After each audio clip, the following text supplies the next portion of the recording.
Good evening, everybody. Welcome to the Helena City Zoning Commission meeting. Today is Valentine's Day, February 14th. Thanks for being here with us. I'll go ahead and call the meeting to order. And April, if you could call roll. Please. Absolutely. So Chair Harbage. Here. Vice Chair Wilson. Here. Ms. Anderson. Is absent. Ms. Sorensen. Here. Ms. Story. Here. We have a quorum with 4 members present. Perfect. Thank you very much. First up on our agenda, we have approval of our January 10th minutes. Those were included in the packet that was sent out. Has everybody had a chance to review, and are there any amendments to the minutes? Nope. All right. I've reviewed and don't have any amendments. Perfect. Seeing none, the minutes are approved. Thank you. We'll move on to regular items. Agenda item B is public hearings. And just for folks who haven't attended a zoning commission meeting in the past, the way we run through these public hearings is that we'll start with a staff report that will cover some of the details of the application. Then we'll have questions from the commission of staff. There will then be a chance for the applicant or the applicant's representative to come up and add anything that they wish to add to the presentation. We'll take public comment, and then we'll close with commission discussion and a vote. Sure.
April, while Ellie's getting set up, do we have anybody online? We do have some attendees online. It looks like 4 members of the public. Okay, thank you.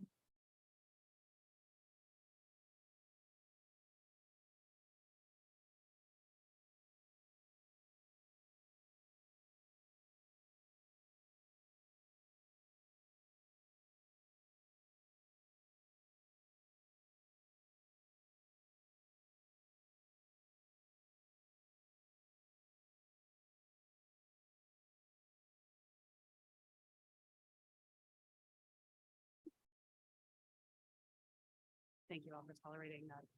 Snafu. It's been a very long time since I had to present a PowerPoint in here.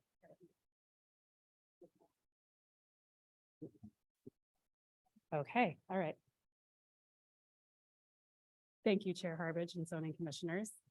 Tonight I will be presenting on Christopher Brink's behalf, the Community Development Director on the Craftsman Village 8, 9, and 10 major phase subdivision pre-zoning application.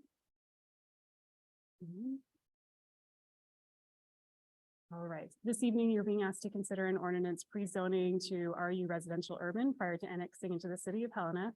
Property legally described as a portion of tract A1, A1, A1, A1, A1, A1A of the amended plat number 3386391 located within the south half of section 26 and the north half of the southeast quarter of section 35, township 10 north, range 3 west, PMM, Lewis and Clark County. And being known as Craftsman Village phases 8, 9, and 10 of the Crossroads at Mountain View Meadows subdivision.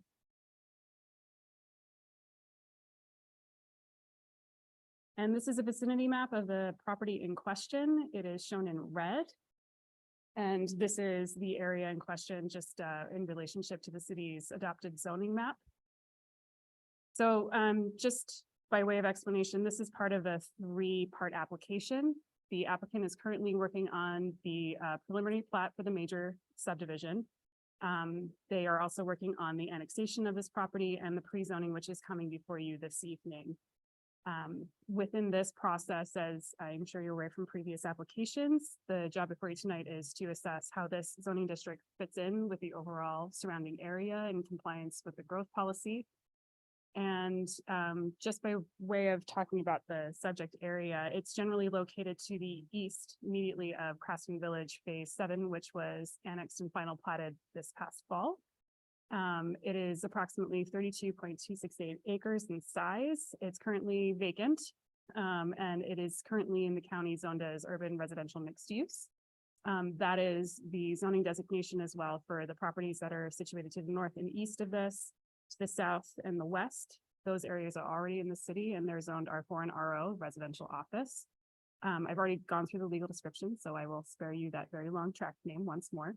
The land use designation and the growth policy with the future land use map is urban, and this property is situated within the city's urban standards boundary. So there is an analysis that needs to be done this evening to assess whether this pre-zoning application meets certain statutory criteria. The first is looking at MCA section 762304.1B, which sets forth the criteria and guidelines for zoning regulations, stating that they must be designed to secure safety from fire and other dangers, promote public health, public safety, and the general welfare, and facilitate the adequate provision of transportation, water, sewerage, schools, parks, and other public requirements.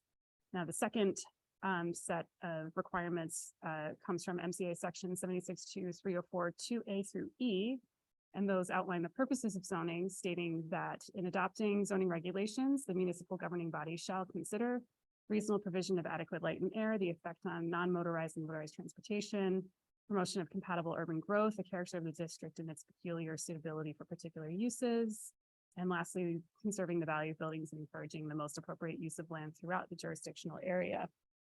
So in reviewing those and looking at securing safety from fire and other dangers and the promotion of public health, public safety, and the general welfare.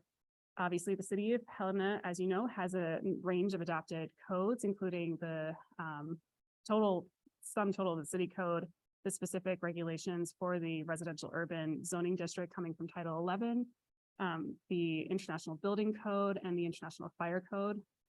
Those will help with assuring that future development is done in such a way that it meets these criteria and assures safety. Additionally, this area is noted in the 2019 growth policy as being moderate with regard to fire danger for the area. Dealing with this, addressing this, it's mitigated through, again, those building codes and fire codes, also fuels reduction management. Once annexed, this property will be served by city emergency services. Moving on to the facilitation of adequate provision of city services. Per the long-range transportation plan, the proposed application with the preliminary plat in particular will meet the requirements of transportation needs for the area. It will be served by city water and sewer, as well as the local school districts and parks land dedication, the determination of whether there will be cash in lieu or parkland dedication within the subdivision that's proposed will be handled through that process in the subdivision, which I believe is parkland dedication within the period, correct? Or is it question? Yes, I'm getting a nod from the applicant. Sorry. Again, pinch hitting this evening. Looking at reasonable provision of adequate light and air. This is assured through the city's zoning regulations, specifically through our district dimensional standards for the residential urban district. Those are that you cannot build out beyond 60% for lot coverage purposes, with an additional 5% allowed for porches on the front or side of the property. There are no minimum setback requirements. This is a particular note for this application because, as I understand things, the applicant's intention is to build townhouses. So this will allow for them to do that. And again, building codes will make sure that fire hazard with the wall ratings and everything will be met.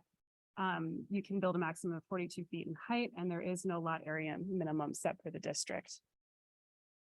With regard to the effect on motorized and non-motorized transportation systems, the applicant did provide a traffic impact study because there are more than 200 trips being generated with this proposal.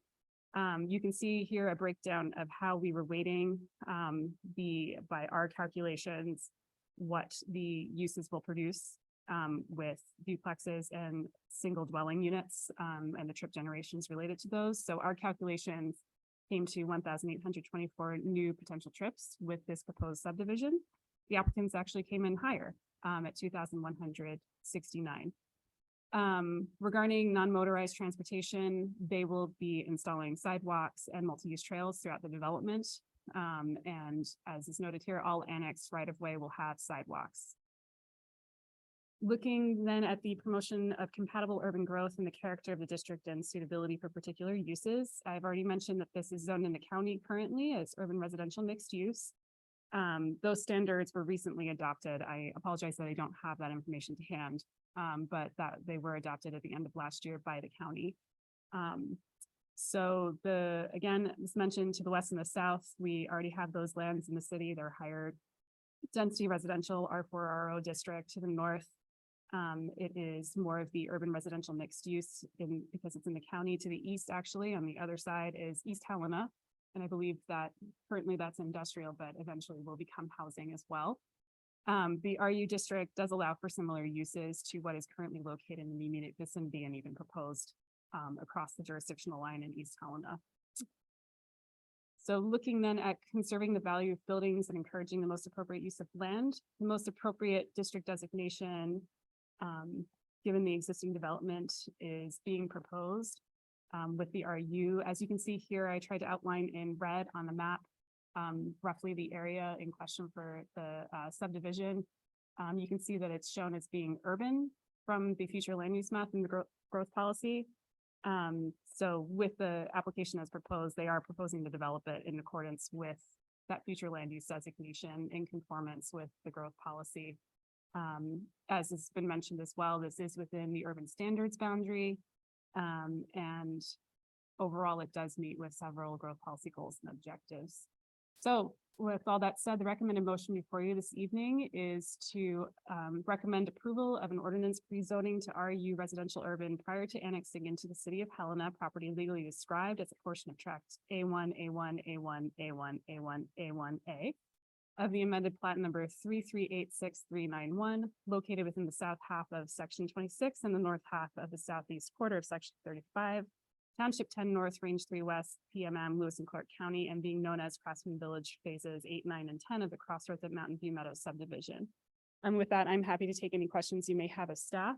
Additionally, the applicant and the applicant's representative are also here to answer questions. Thank you, Ellie. Are there any questions from the commission? I have one question you may know, or I can wait and hold it for the applicant. Just about the level of service at that Highway 12, Highway 282 intersection. If we're adding this many trips per day, is that all okay with the current light there? Chair Harbage, zoning commissioners, I will defer to the applicant's representative, who Fair. happens to be their engineer, for an answer to that question. I'll bring it up later. Does anybody else have questions for staff? Nope. Okay, yes, go ahead. So it's recommended to zone it as RU rather than R4. Can you maybe just briefly explain why RU instead of R4 when it's surrounded on either side by R4 and R3 to the south? Sure, Chair Harbage, zoning commissioners, the intention there, as I understand it, is that the R4 is much more flexible. First of all, you're allowed higher lot coverage allowances, and the fact that there are no setbacks. Again, I think that the only other way, and the applicants can speak to this as well, that they would be able to achieve what they intend to do with the construction of the townhomes would be to effectively condoize the parcel. So this is a means to work around that while conforming with the zoning. Going back many years, 6.5 years, I want to say, Chair Harbage might have been serving on the zoning commission then. This district, the RU residential urban district, was created pretty much expressly for use in Mountain View Meadows for this type of development that they knew was coming down the pike. Correct. Thanks. Any other questions for staff? All right, thank you. At this point, we'll ask the applicant or applicant's representative. come up. And for the record, please state your name and address. Thank you. Evening, members of the zoning commission. My name is Greg Worth, W-I-R-T-H. I'm with Staley Engineering at 3530 Centennial Drive. I'd like to thank Miss Raitt for presenting on the project, and also Mr. Brink, who's not here tonight, who prepared the staff report.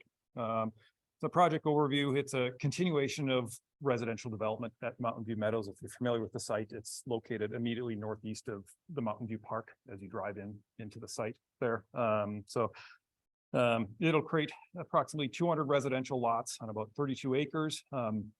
We've been discussing the project for quite a while, but we initiated the project with a pre-app meeting with city staff on June 13th, 2022. So you can see how much effort goes into these projects. RU zoning is proposed. There's several reasons why we have determined RU zoning. One is the city has always expressed a desire to have more RU zoning within the city. RU was, when it was developed about 10 years ago, it was developed specifically for Mountain View Meadows in mind. The only property in the city that is zoned RU that I could see on the city zoning map is within Mountain View Meadows. We contemplated R4, but determined that RU is more flexible for housing diversity, specifically the zero lot line setbacks that would allow townhomes. One thing to note is the Helena zoning, and specifically the RU principles with the zero setbacks, are actively used as an example at the state level that we hear right now. For the state level housing initiatives, Helena is a model, in our zoning, and RU reflects that. We've reviewed the staff report and concur with the analysis. The proposed zoning is compatible with the existing and adjacent zoning. It is currently zoned urban residential mixed use in the county with the new county zoning. The existing property that has been annexed into the city of Helena and developed to the west and immediate south is R4, which is very similar to RU. The significant difference is the zero lot line setbacks. The property to the east in East Helena is zoned industrial. However, if you are familiar, there's a potential residential housing project that's proposed on that property.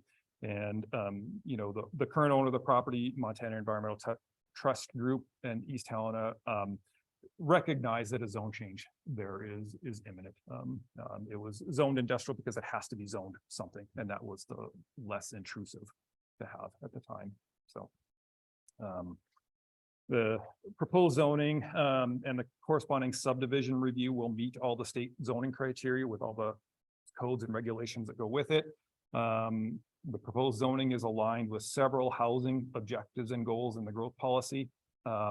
Regarding the traffic, we did a traffic impact study. The intersections of Highway 287 and Runkle Parkway, Highway 287 and Highway 12, evening and the morning and evening are currently they're functioning with the projected traffic. Will be functioning as a level service of B. And then Highway 282 and Runkle Parkway is functioning as a B in the AM peak hour and A at the PM peak hour with the projected traffic. There's significant capacity. The Highway 12 and Crossroads Park, it's a 5-lane road to a 5-lane road. There's gobs of capacity left at that intersection. So with that, we request a recommendation of approval. We reviewed the staff report, concur with the analysis and recommendation for approval of a RU pre-zone for Craftsman Village Phase 8, 9, and 10 at Mountain View Meadows. I'm available to answer any questions, and Mountain View Meadows is also in attendance. Mr. Mark Runkle is the developer, and Ms. Rebecca Ryland is the director of design. Thank you.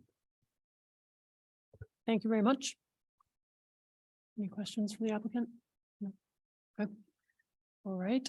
Moving on, we will open it for public comment. Is there anyone wishing to comment on public hearing item number 1?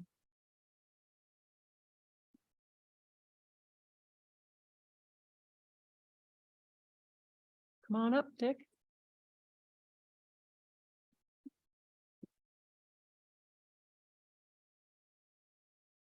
Yeah, my name is Dick Sloan, and unfortunately, I don't hear very well, so I didn't hear much of your presentation. Sorry about that. So if I contradict or say something incorrect, don't hesitate to holler.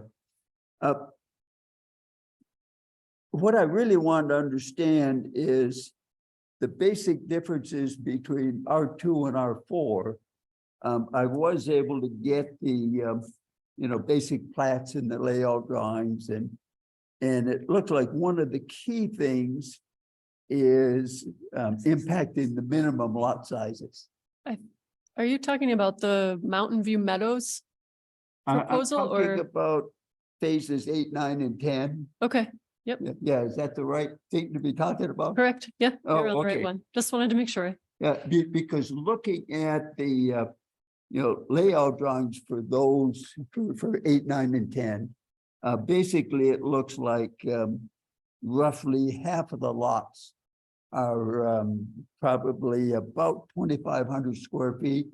So I'm assuming that's what's in the zoning change, is to allow a minimum of 2,500 square foot lots versus say a 10,000 square foot lots. I'm seeing Ellie going for her I may be microphone. oversimplifying. Sure, Chair Harvich, Dick. So in answer to your question, well, to clarify, really, none of our residential districts have lot area requirements any longer. We took that out of the zoning code in 2019 or 2020. Oh, okay, so that's not impacted here then. No, it is not. Oh, okay, so it's a non-issue because 8, 9, and 10, basically, it looks like about half of the new lots there are in that 2,500 square foot lot size. And one of the concerns I have and some of the other residents up there have is when you look at 8, 9, and 10, like I say, basically about half the lots in each of those are going to be about 2,500 square feet. And when you look at, for example, I think it's called the Highlands down close to the Blue Cross and Blue Shield.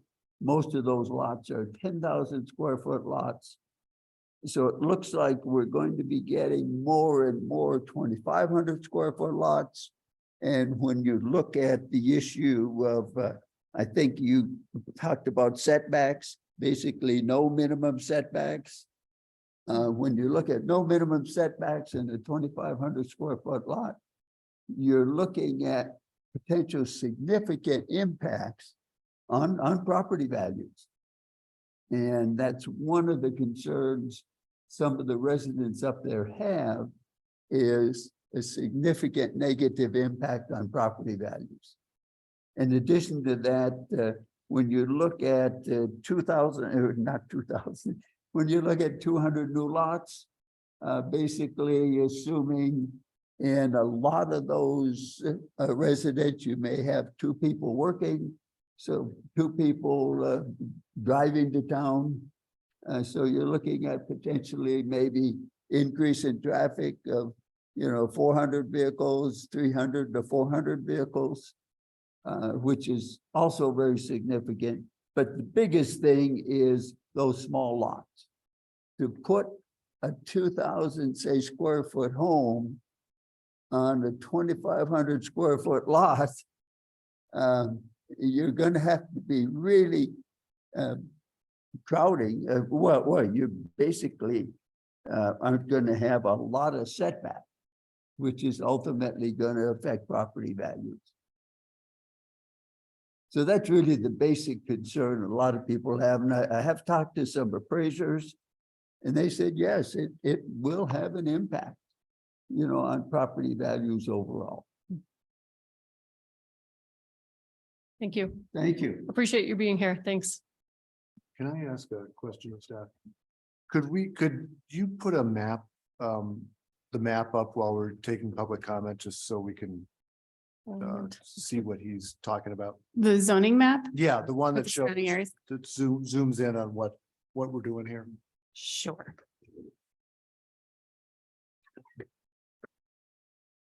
April's working it. Yep. I'll stay seated. Oh, sorry. And just to clarify too, the zoning district that's being sought with this pre-zoning is residential urban. And in addition to there not being setback requirements, a lot area requirements, there is a 60% lot coverage requirement. So the most that these properties can be built out is 60% of 2,500 square feet. There are also requirements if, for instance, these are all townhouses with if the style that's going to be built is with tuck under garages, they have to have a 20-foot driveway off of the right of way.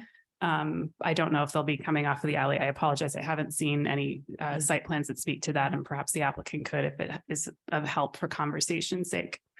Is this map sufficient? Yep, Vice Chair Wilson? Yes, thank you. Okay. Is there further public comment on this agenda item? If you're online and you'd like to comment, please raise your hand.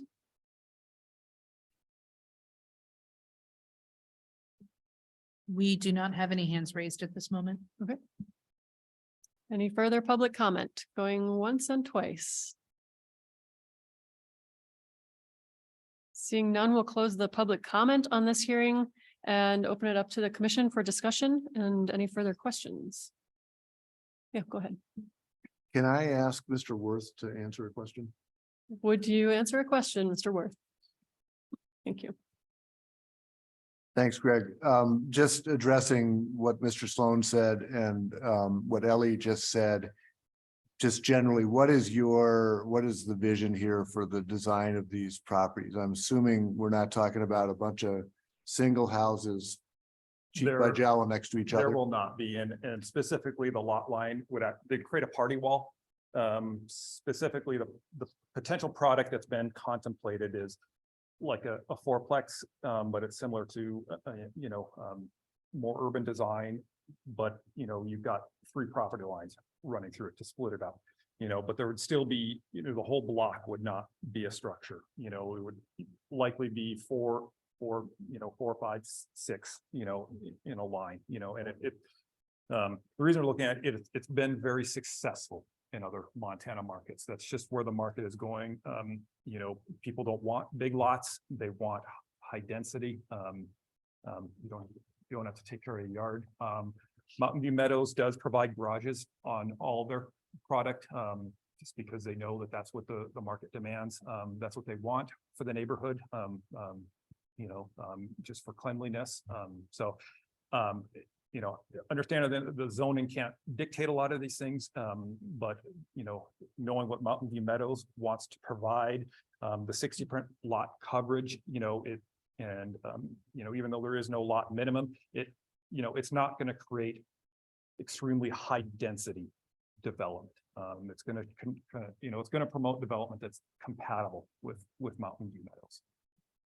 So just as kind of an example of I'm trying to visualize what these might look like. If you get off the Helena South interchange and come in towards St. Peter's, and on the top of the hill there's some condos on the right that are like duplexes and fourplexes. Is that kind of what you have in mind?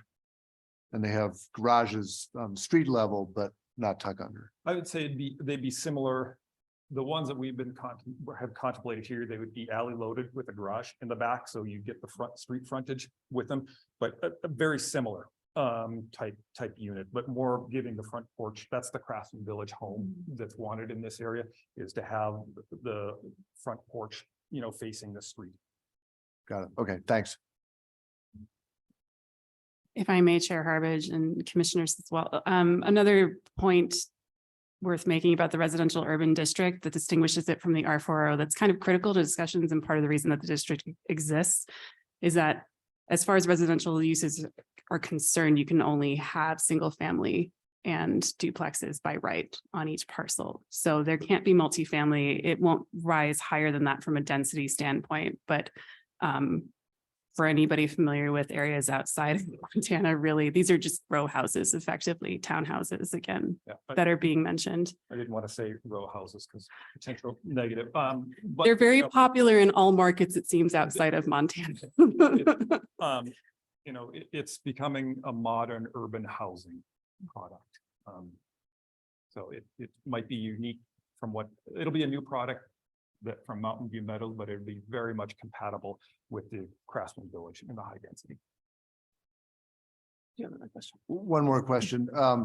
In looking at the map, I can't quite tell, but is there gonna be connectivity with those existing neighborhoods to the west? And I guess, well, mostly the west. And is there gonna be any transition between the kind of lot size in those existing neighborhoods and this newer development with denser lot size? There will be a continuation. I don't know if the plat was, when their plat was given in your packet, but the streets will continue. There's gonna be one north-south street that will be installed, to help. Well, there's a block length requirement. And the reason that street is there is that's where an existing sanitary sewer manhole, so that's where we need to connect. So it was planned to have the streets extended here.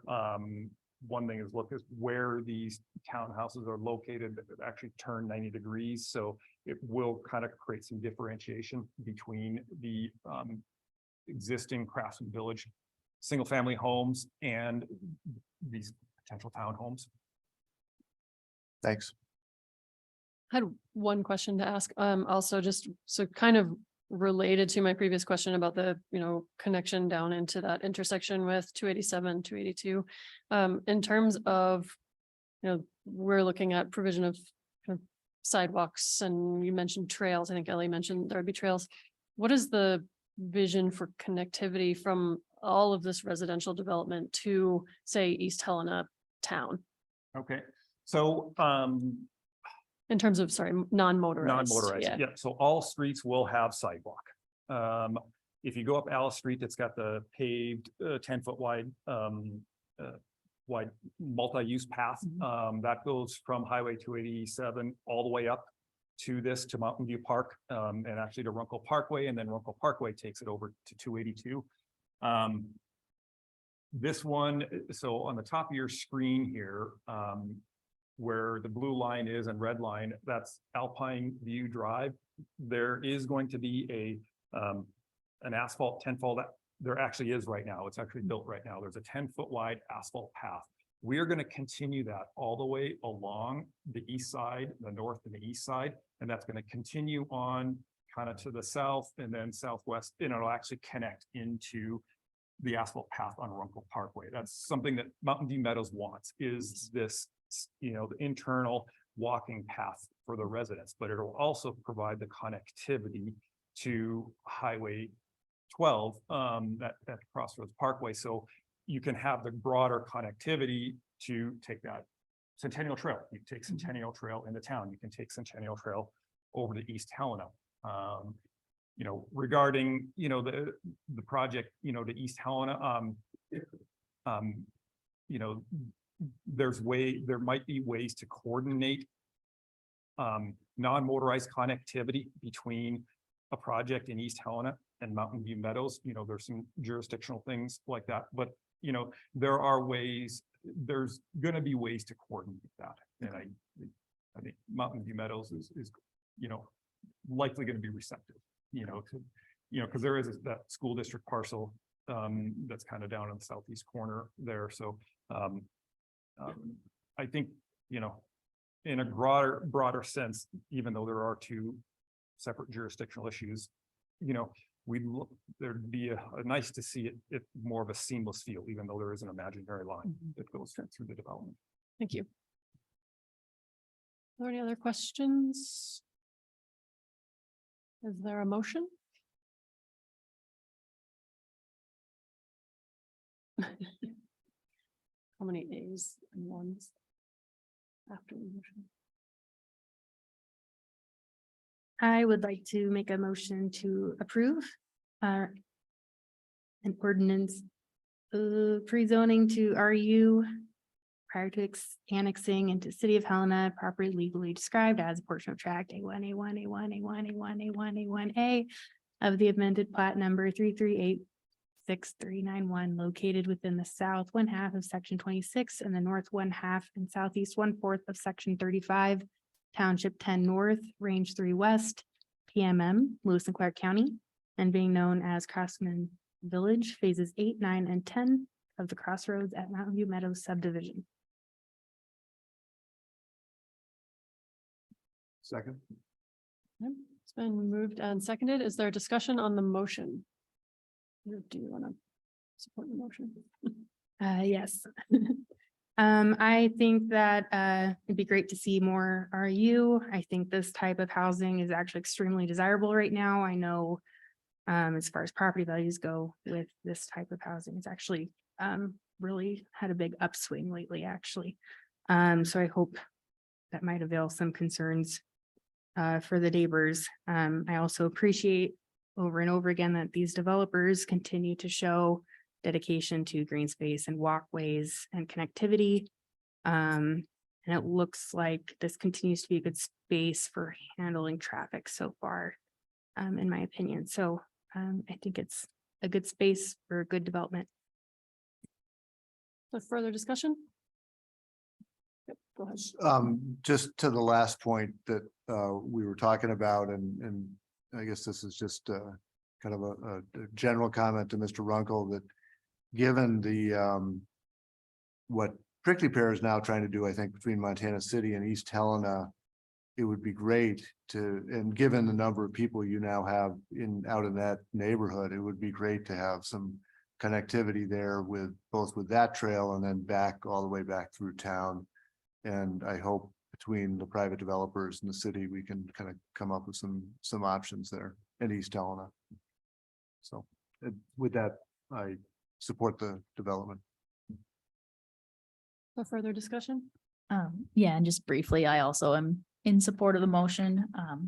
I think this is a really great proposal, and I especially like that this proposed subdivision and the plat are made by the same people who, you know, created the existing subdivision to the south and the west. So it's part of a bigger design that should all fit together. And just addressing the comment about the, you know, 2,500 square foot lots without minimum setbacks. I like Ellie's explanation that there's a 60% threshold for building out the lot. So that leaves at least or up to, you know, 40% of the lot that's not built on, that would presumably be open space or would be open to kind of alleviate that concern. Great. Well, is there any further discussion? No. All right. All those in favor of the motion signify by saying aye. Aye. Aye. Any opposed? Motion carries unanimously, and I believe that this will be heard by the city commission with the other applications as well on the 13th of March. Thank you very much for being here.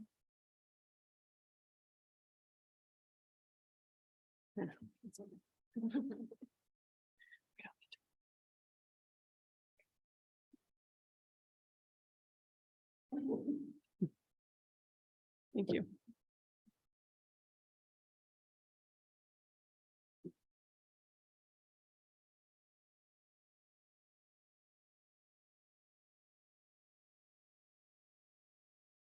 And that brings us down to agenda item number 2 under public hearings for tonight. Thank you, Chair Harbage. I am Michael Alvarez. I'm a planner with the Community Development Department, and my item number 2 is 1312 Harrison Street and 601 Wilder Avenue. It's for zone change.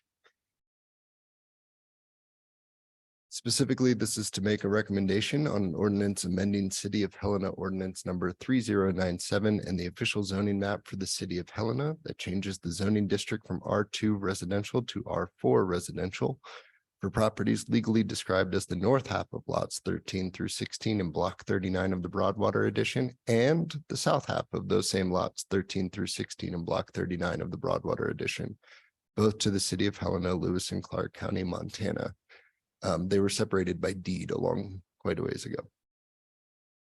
So the properties are generally located on the southwest corner of Harrison Street and Wilder Avenue, between the alley and Wilder Avenue.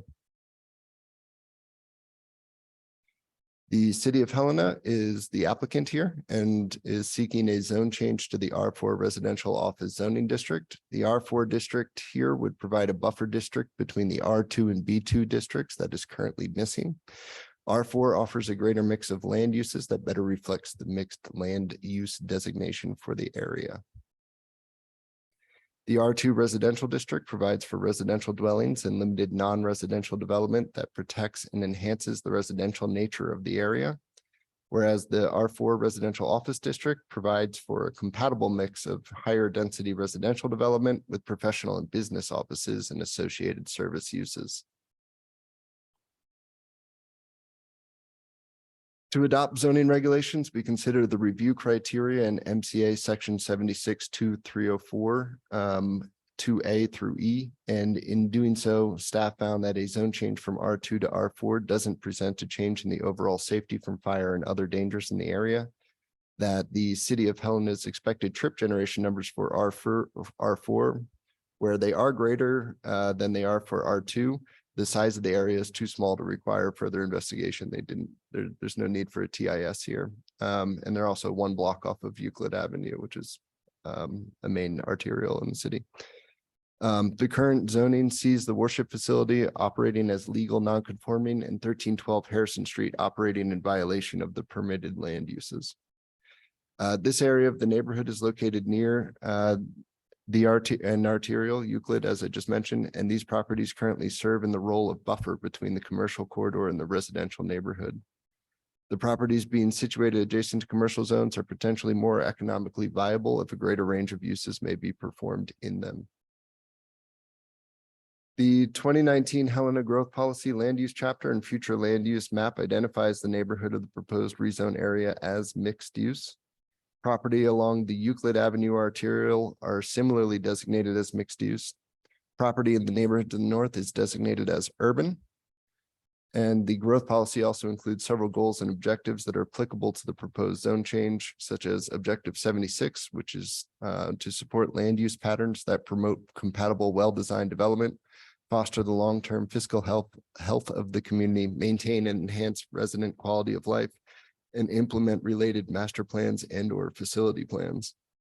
Objective 80, which is to promote development of varied and compatible types of mixed-use neighborhood centers in Helena, serving to enhance neighborhood identity, address community need, and support more compact land use patterns. And the more compact land use patterns here is the most operative part of this objective. And to promote the redevelopment of vacant or underutilized properties with a mix of uses supporting local and citywide objectives. The proposed zoning R4 allows for more flexibility in the development of properties that are in a potentially awkward transition area between commercial and residential districts. And staff concludes this proposal is consistent with the 2019 Helena Growth Policy and is consistent with all Montana zoning criteria. This was legally noticed in the Helena IR. Neighbor notices were mailed to adjacent property owners and a sign was placed on the premise, and no public comments were collected for this proposal as of yesterday. It is the recommendation that you move to recommend approval. Thank you very much. Are there any questions for staff?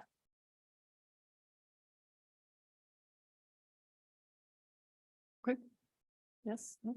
I have a quick one. So I want to make sure I understand this. 1312 Harrison is currently is like multi-unit. Is that what's going on there? Why it's in violation? No, originally, The other one's a church worship facility. yeah.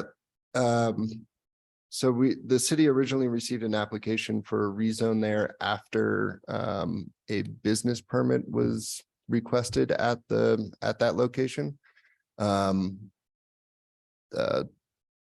A woman who is in attendance here, if you'd like to ask her questions, she moved her titling company into the building. It's a not permitted use in the R2. It was in assessing that zone change request that we identified the church and decided that we would bring them both forward and capture it as a buffer zone. Another question? So the title company is in the house type building south of the church and next to whatever that is, tire shop? Yes, Commissioner. Okay. Any other questions for staff?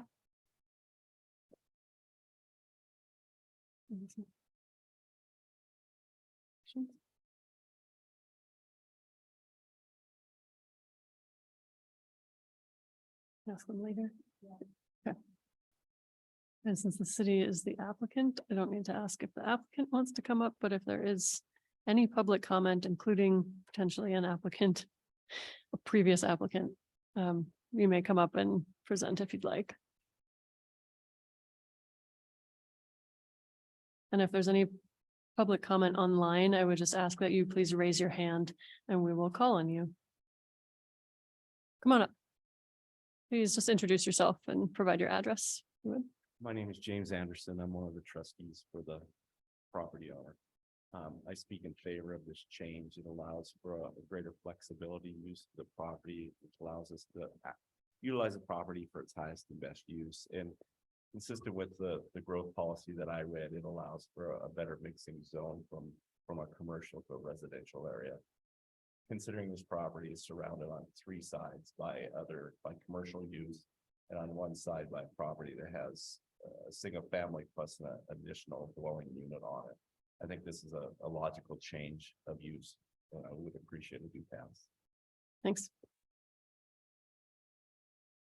Is there any further public comment? We do have one hand raised online.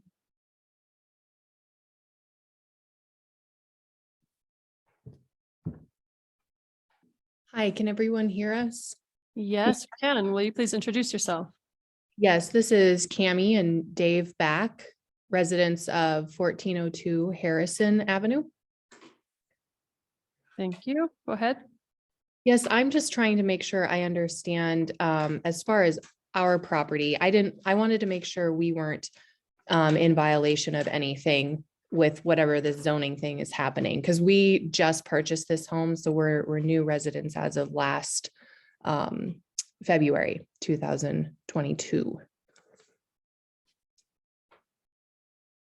I appreciate you reaching out and asking the question. My understanding is that this proposal is only for the two specific properties in question, and that I just looked up your address. It looks like that is the church that's across Wilder from you and the single family home that is on the other side of the church.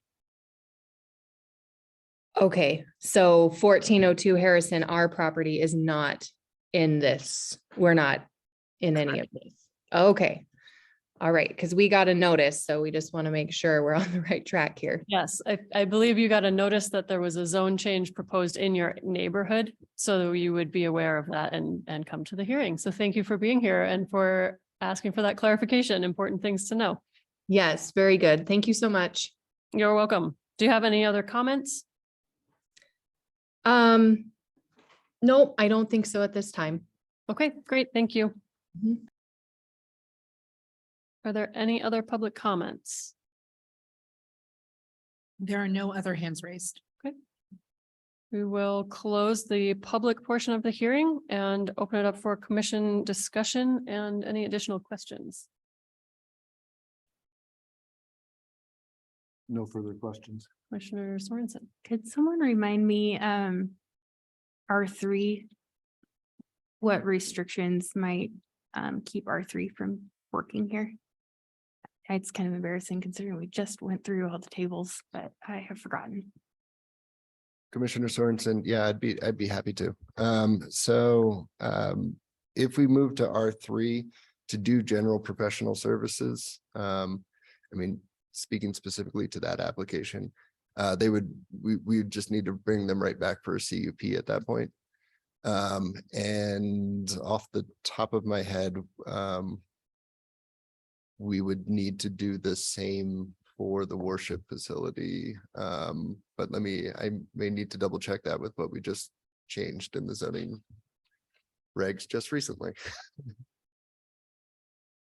They're not quite as memorized as they should be. I apologize.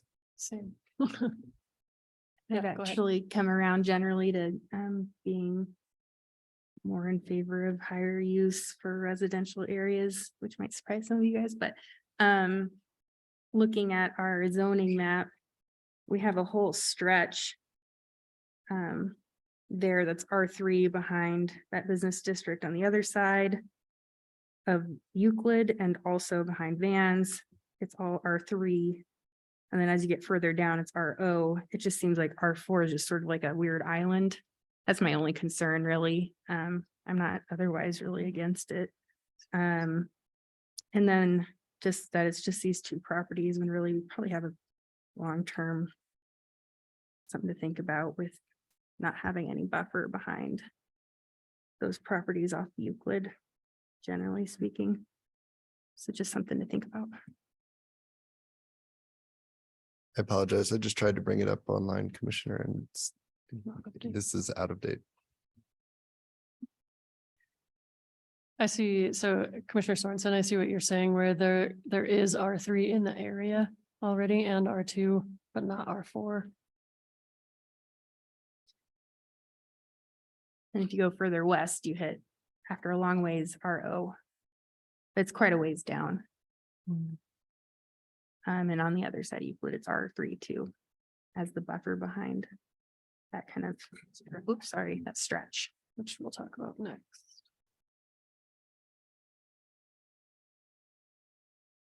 I guess from my perspective, I think that higher density and more development options make sense as a buffer. And if it is easiest to do it with R4 because it doesn't require a CUP, I don't personally see an issue with that, especially given that there is R4, RO buffering further down, like you said, further to the west. That seems consistent with the mixed use for that area and the growth policy. That's just kind of where I am with it. Is there further discussion? Anyone else have questions?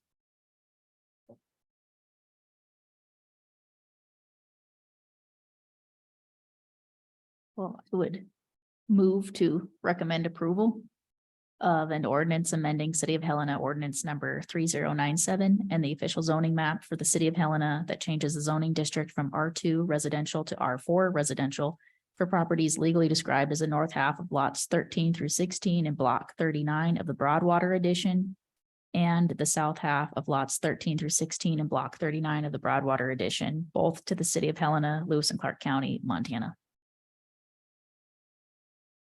Second. It's been moved and seconded. Is there further discussion on the motion? No. Okay. Any other discussion? All those in favor of the motion signify by saying aye. Aye. Aye. Any opposed? Carries unanimously. And this one, I believe, will be heard before the City Commission on the 27th of March. Thank you very much for being here tonight. Happy Valentine's Day. And that brings us to item number 3 for public hearings tonight, and that is the 1000 Cannon Street conditional use permit.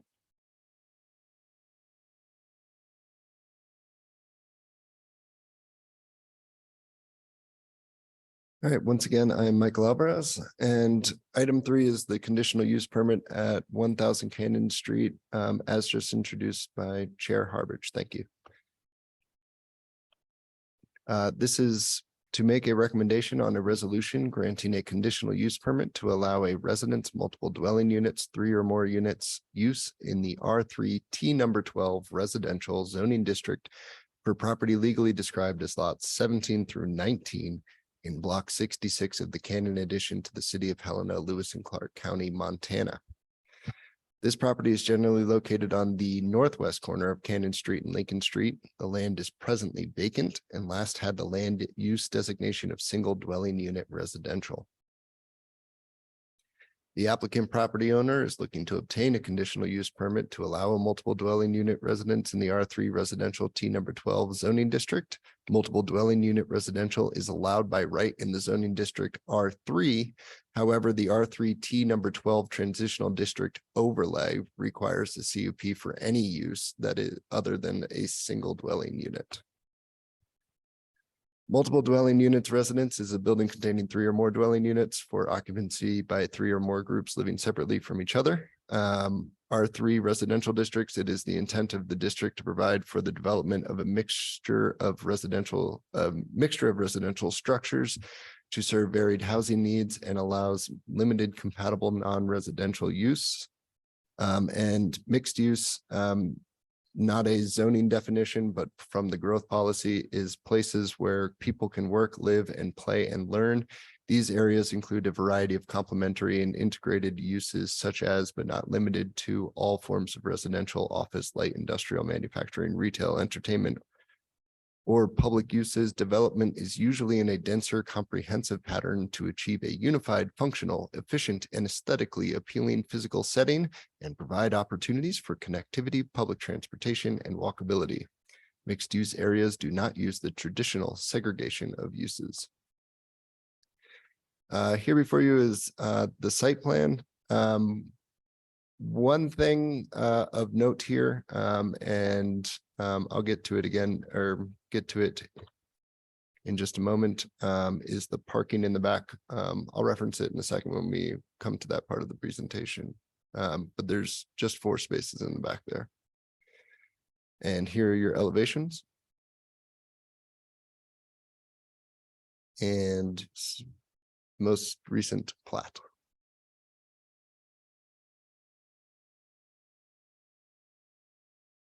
So for evaluating a conditional use permit, the standards that need to be met are 1134A 1 and 2. And in evaluating them, we use 1134, the criteria set in 1134B 1 through 12. And the findings of that review is that there exists several multiple dwelling unit residents on the block and in the vicinity of the proposed structure. This is not going to be an outlier in this neighborhood. The proposed structure is similar in its massing to the building just adjacent to it. The applicant has already received approval from the City Commission for a similar residential multiple dwelling unit building located in the same zoning district over at 1240 Cannon Street in 2021.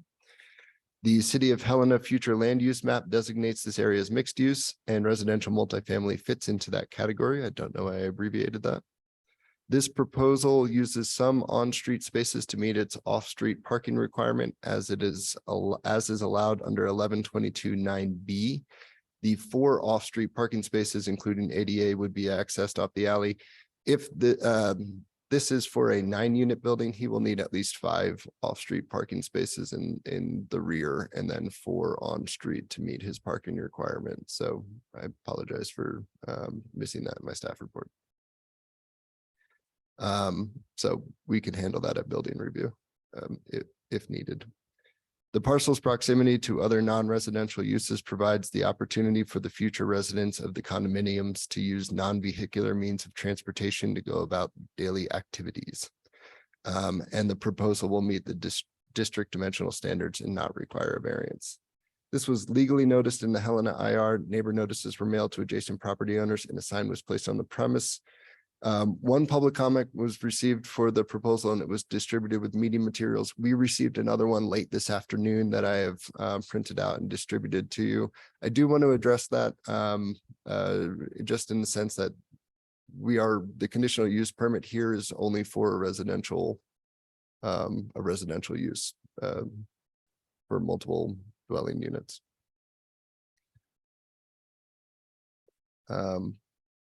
We are not, the only condition that we are recommending be applied here is just that the building permit be submitted within 1 year. And that all the conditions be met within 1 year of CUP approval.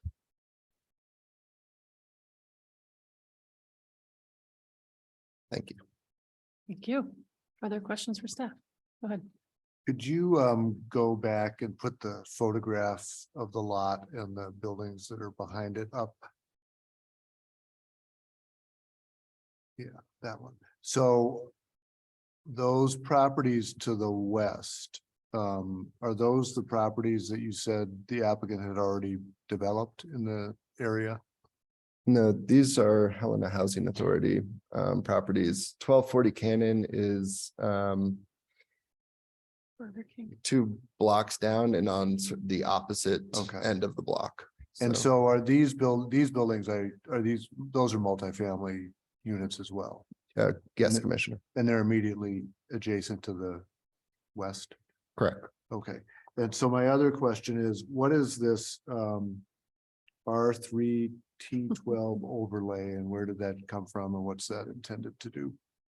Yeah, the T district overlays sort of dot the city. They were largely created in the 60s and early 70s to their overlay districts, and they all have they have a variety of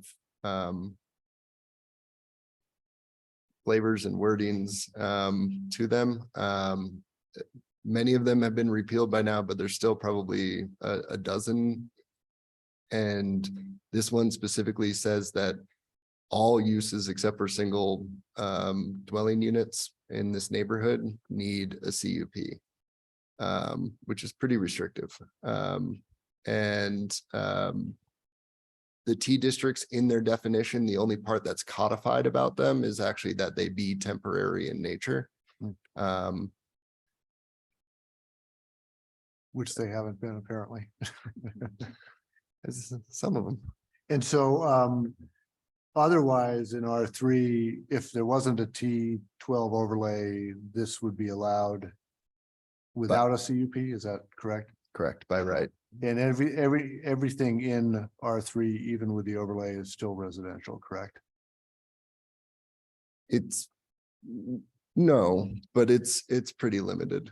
Okay, Yeah, it's but this is only residential use contemplated here. This is just multi-family residential use. yes, that is correct. And is it contemplated to be more affordable housing, or is that not a factor here? No, that's not a factor. It's market rate. It's not luxury housing isn't the goal here. It's market rate housing. Okay. Yeah. And then the last question I had was just the question of you seem to hedge on the 4 versus 5 parking spots. Is it possible to fit 5 in? Is that what you were saying you could do at the next phase of this or the next stage of this?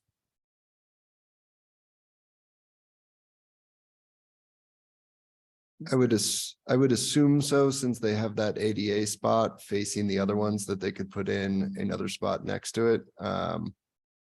I don't know if they need that for a drive lane. The applicant will need to figure that out or knock it down to 8 units. Okay.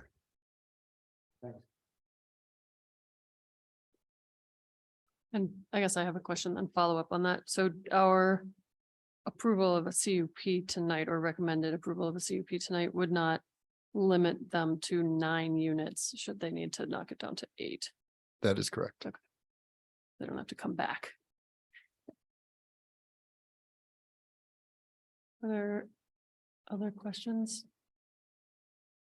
I guess one note that I had just in reading through the staff report, my understanding is that the applicant will be adding sidewalks. Is that correct on both of those streets?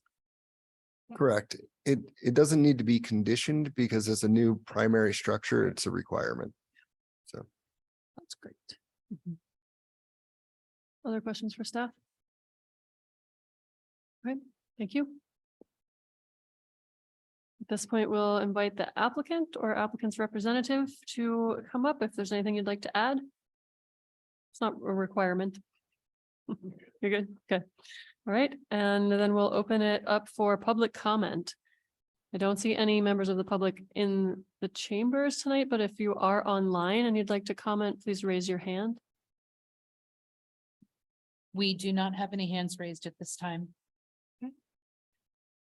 Last call for public comment online. If you have comment, please raise your hand. No hands still, April? No hands. Okay. All right, we will close the public portion of the hearing and we'll move on to commissioner discussion and any additional questions.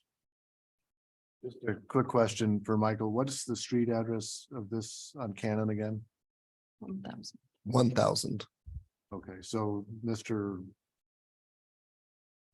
Kranich is a block east? Right across this, right across the street. Oh, yeah. I looked it up. Yes. Okay, Sorry, I don't have it in front of me. Right Okay. across the street to the east. okay.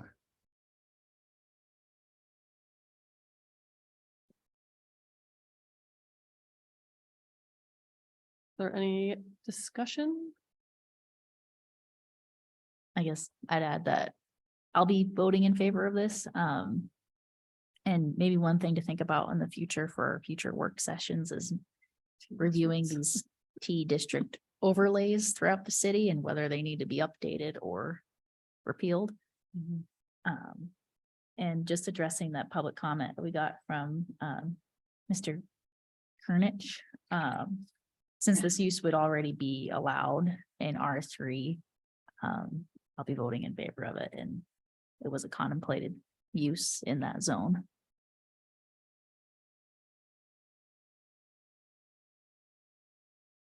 Any further discussion or questions? Yes, the last thing I would say is just, I think, I agree with Betsy, and I think it's a good infill proposal on an appropriate lot, and given the one picture in there with the garbage cans and other trash, looks like it'll be quite an improvement to the neighborhood. Yeah, I would add, I think it seems like multifamily is consistent despite the T overlay. The rest of the block seems to be consistent, as well as I think across the street, maybe across Cannon Street, just east. I think there's some multifamily there as well. So this just seems like it would fit right in with the character of that neighborhood despite the odd zoning overlay. Hey, I'll add that it's a good place for increased residences with proximity to grocery store, and hopefully one day we'll get increased walkability on Ninth Street if things eventually progress in that area. So yeah, it's pretty good. Is there a motion? I'll motion to approve or to recommend approval of a resolution granting a conditional use permit to allow residents multiple dwelling units, 3 or more units, use in the R3 T number 12 residential zoning district for property legally described as lots 17 through 19 in block 66 of the Cannon addition to the city of Helena, Lewis Clark County, Montana, with the following conditions. A building permit must be submitted for within 1 year. All conditions must be met within 1 year of CP approval as per section 1139 of the Helena City Code. Is there any further discussion? Or, sorry, is there a second? I'll second. It has been moved and seconded. Is there any further discussion? I think just one thing that I would add is it feels like, going through these 3 actions tonight, it does feel like there's a lot of growth and increasing density in Helena. And as someone who has lived here for a while, it's like, oh gosh, what's happening to Helena? But I do want to just reflect that there's definitely demand and need for especially housing, and that's what a lot of what we're seeing tonight. And from my perspective, I prefer to find a place for it within the city, within the urban standards boundary, where connection to city infrastructure exists and where we're not sprawling out into the valley. So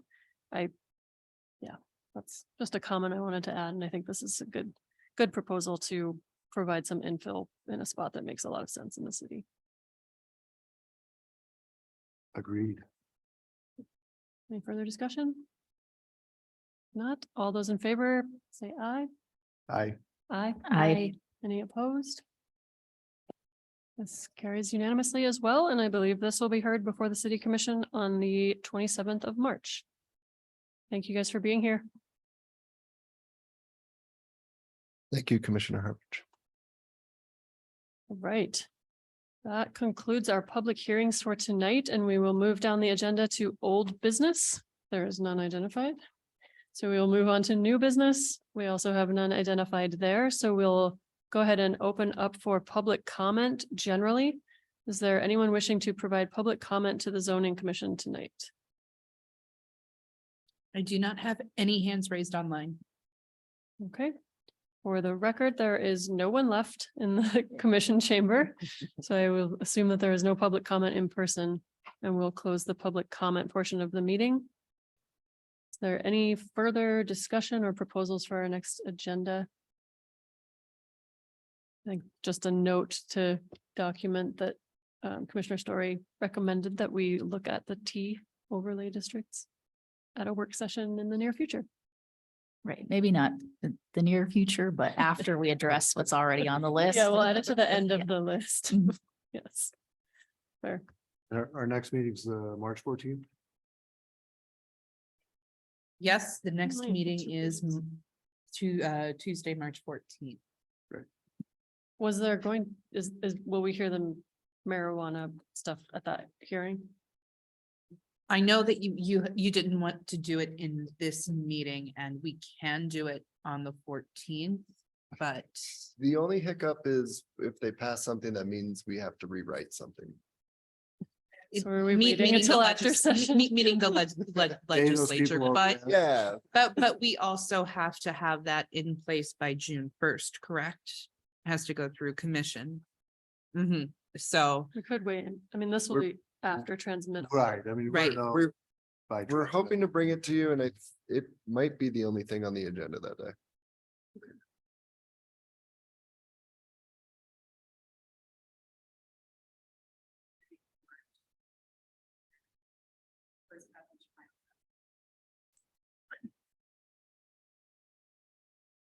so, March it is. Yeah. So March. Okay. so plan on hearing that next month. Are we still on for signs next month as well? Is that right? Work session? No, sorry, signs.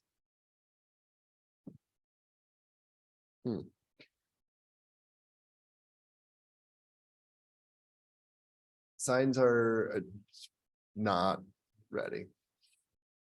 Sorry, yes, So we are just currently, trying to be judicious. We were hoping to get some stuff back from legal and have a conversation, and it's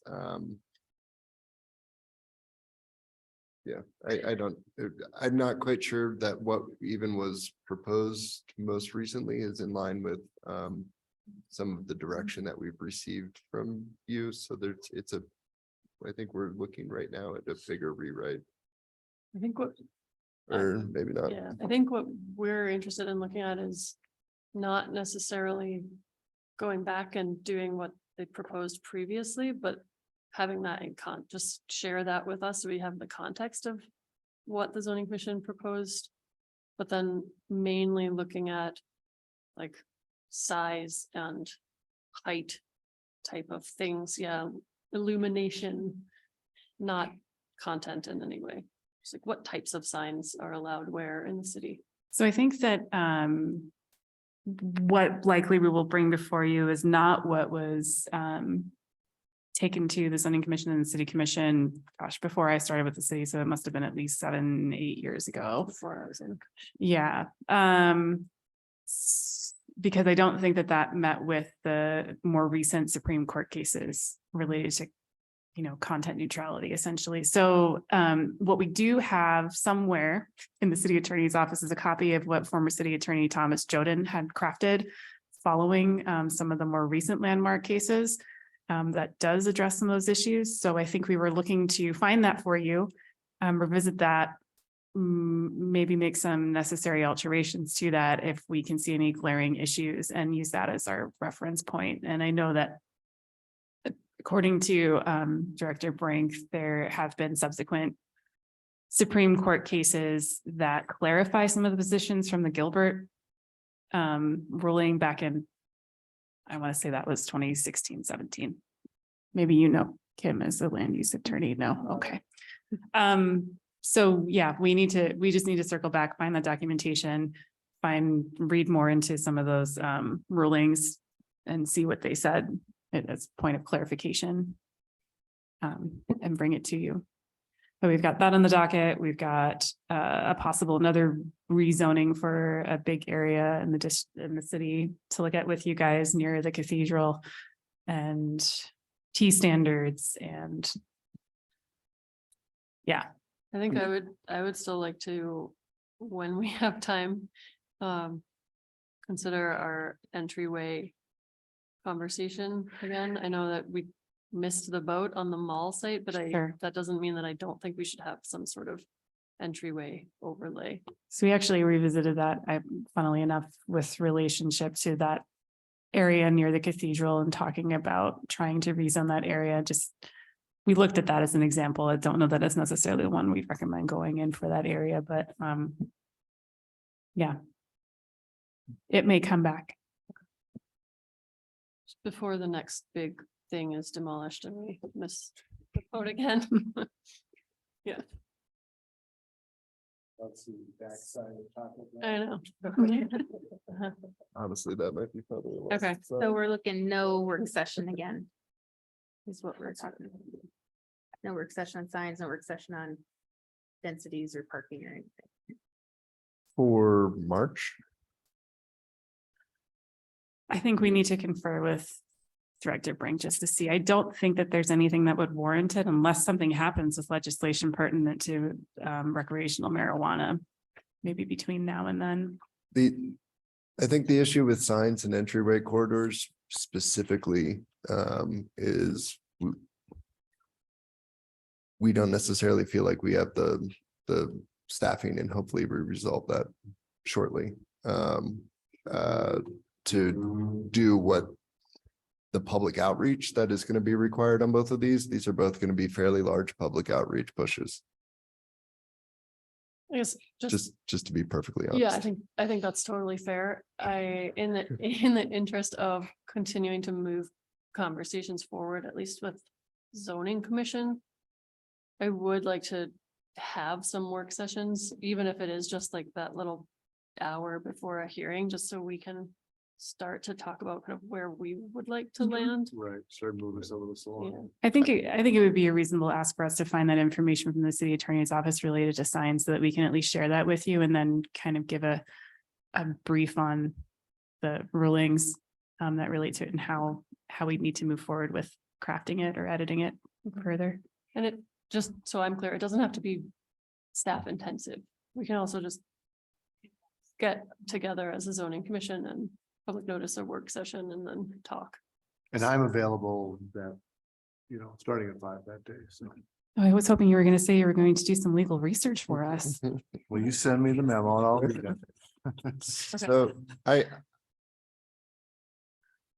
feel embarrassed. I don't know why I feel embarrassed. So I wrote a new district type for entryway corridors in the style of the downtown zoning district, and actually in doing so rewrote downtown and transitional residential so that they could be a more exportable format for zone types around the town. So if you don't mind, I'd be happy to share that with you on March 14th. That sounds It's like at a least plan. something Yeah. that's been produced. When is, so transmittal is on the 10th? To be honest, I haven't kept up with legislature. Oh, It's somewhere in the- Sorry, But I I'm can look, looking I at can a quickly hand. look it up. We have a hand raised on Zoom. That's what I was looking at. So Assistant City Attorney Oh, there Hakala. we go. transmittal is. Go ahead, Amy. Hi, this is Amy Hocklock. I'm Assistant City Attorney. Just wanted to jump in. We do have that previous proposal in our office and we can provide that. I think we might want to confer with community development staff, including Chris, as to what he's thinking about impact of those more recent rulings before we put together, like a short memo on that. But certainly we can start getting those things your way. Great, thank you. Thanks, And- Amy. Transmittal is like March the 3rd. third. Oh, So okay. transmittal so, break yeah. is right after that. And the so last some date. day to introduce general bills is the 24th. So you have 2 more weeks 24. About a week. before transmittal. Yeah, right? 2.5 before transmittal But the last date to introduce bills. is next Friday. Next Friday, okay. So we'll know if there's major changes, right? And as I understand it, there Unless they make is, it a revenue bill. that would, it sounded like per Director Brink would kind of upend Oh, okay, all right. quite a bit of what's in the code.